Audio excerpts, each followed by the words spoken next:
dalam kehidupan sehari-hari. Hewan ini bisa kita temui di rumah atau pepohonan. Dalam Islam, cicak biasanya diperangi karena hewan ini termasuk hewan pengganggu. Dan tahukah kamu ternyata cicak bisa dibunuh? Lalu ada fakta-fakta apa lagi tentang cicak dalam Islam? Temukan jawabannya dengan menyimak video ini dan tonton terus hingga akhir. Tentunya hanya di channel Islam Populer. Tapi sebelum lanjut, jangan lupa klik subscribe, like, dan lonceng notifikasi untuk mendukung channel Ibrahim. Kisahnya dimulai ketika Nabi Ibrahim dibakar hidup-hidup oleh Raja Namrud.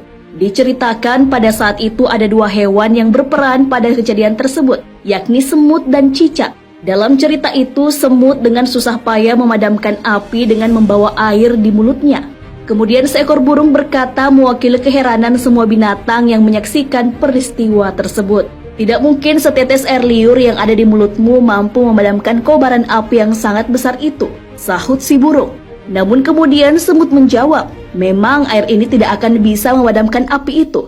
Tapi ini kulakukan, paling tidak semua akan melihat bahwa aku pihak yang mana. Di sisi lain, cicak ikut meniup api yang dibuat oleh Namrud agar semakin membesar. Memang tiupan cicak tidak seberapa, tapi dengan apa yang dilakukannya, semua tahu cicak ada di pihak yang mana. Al-Munawi dalam kitab Faidul Qadir mengatakan, Allah Subhanahu wa Ta'ala memerintahkan untuk membunuh cicak karena cicak memiliki sifat tercela. Sementara dulu dia meniup api yang membakar Nabi Ibrahim sehingga api itu menjadi besar. Sunnah membunuh cicak. Imam Nawawi dalam kitab Syarah Sahih Muslim menyebutkan, ilat bahwa cicak digolongkan hewan yang fasik karena ia merupakan hewan yang memberikan dampak mudarat dan mengganggu manusia. Beberapa hadis bahkan sangat menganjurkan umat muslim untuk membunuh cicak. Dikisahkan oleh Sa'ad bin Abi Waqqasah radhiyallahu anhu bahwa Nabi SAW memerintahkan umatnya untuk membunuh cicak. Dan beliau menyebut cicak sebagai hewan fasik atau pengganggu. Hadis riwayat Muslim. Berlanjut dari hadis tersebut, Ibnu Majah meriwayatkan sebuah hadis yang mengisahkan bahwa ia bertemu dengan Aisyah dan melihat di rumahnya terdapat sebuah tombak yang tergeletak. Dia pun bertanya kepada Aisyah, "Wahai ibu kaum mukminin, apa yang engkau lakukan dengan tombak ini?" Aisyah menjawab, "Kami baru saja membunuh cicak-cicak.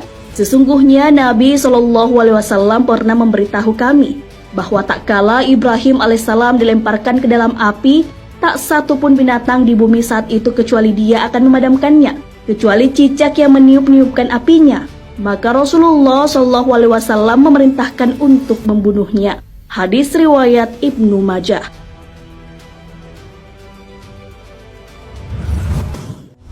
Cicak dapat menyebabkan kusta. Kusta merupakan suatu penyakit yang biasa menyerang kulit. Penyakit ini bisa menyebabkan kecacatan. Namun ternyata cicak dapat menyebabkan penyakit tersebut. Badruddin Al-Aini dalam kitab Umadatul Qori menjelaskan bahwa hewan ini dapat menyebabkan kusta, sebagaimana dijelaskan dalam kitab tersebut. Sebagian ahli hikmah menuturkan, sesungguhnya cicak atau tokek bisa menyebabkan tuli dan penyakit kusta. Cicak tidak bisa masuk rumah yang di dalamnya ada minyak za'faran. Ia bisa menguning dengan mulutnya dan memutih. Dituturkan untuk cicak berukuran besar bisa meracuni dan membuat kulit kusta dengan cara meludahkan ke dalam wadah, kemudian manusia mengambilnya. Maka hukumnya makruh. Apabila menemukan garam, maka akan membuat lubang di dalamnya dan menjadikan zat untuk menghasilkan kusta sampai tidak keluar 4 bulan dan tidak makan apapun seperti ular. Cicak menyebabkan sakit perut. Cicak yang berkeliaran di langit-langit rumah terkadang membuat kotoran sembarangan. Tainya bisa jatuh ke lantai, mengenai badan, atau bahkan jatuh pada makanan. Dilansir dari halosehat.com, kotoran cicak mengandung bakteri E. coli yang menyebabkan sakit perut apabila masuk ke dalam tubuh. Bunuh cicak. Sunnah adalah perkara yang tidak wajib dilakukan, namun mendapatkan kebaikan jika dilakukan. Dalam membunuh cicak pun sudah tentu akan ada kebaikan yang menyertainya. Mengenai hal ini, Nabi SAW menjelaskan perihal pahala yang akan didapatkan dengan mengamalkan anjurannya. Rasulullah SAW bersabda, barang siapa yang membunuh seekor cicak dengan 1 pukulan, dicatat baginya 100 kebaikan. Dalam 2 pukulan, pahalanya kurang dari itu. Dalam 3 pukulan, pahalanya kurang dari itu. Hadis riwayat Muslim. Tak hanya itu, sebuah hadis lain juga mengisahkan tentang Aisyah yang mengatakan, aku mendengar bahwa Rasulullah SAW bersabda, barang siapa yang membunuh cicak, maka Allah akan menghapus 7 kesalahan atasnya. Hadis riwayat Tabrani. Mengapa diberikan kebaikan bagi membunuh cicak dengan pukulan-pukulan tertentu? Imam An-Nawawi dalam kitab Al-Minhaj, Syarah Sahih Muslim, menjelaskan bahwa anjuran membunuh cicak dalam hadis itu karena ia dapat menularkan penyakit. Membunuh hewan ini dengan pukulan tertentu karena semakin cepat dibunuh, maka akan semakin membuat diri kita aman dari penyakit.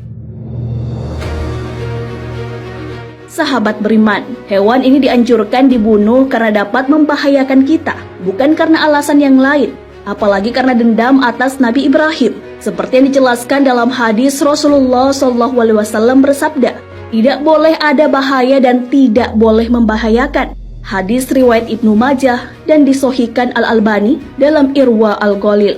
Jadi apabila memang cicak yang ada di sekitar kita itu membahayakan manusia atau meracuni makanan, maka dibolehkan bagi kita untuk membunuh cicak tersebut.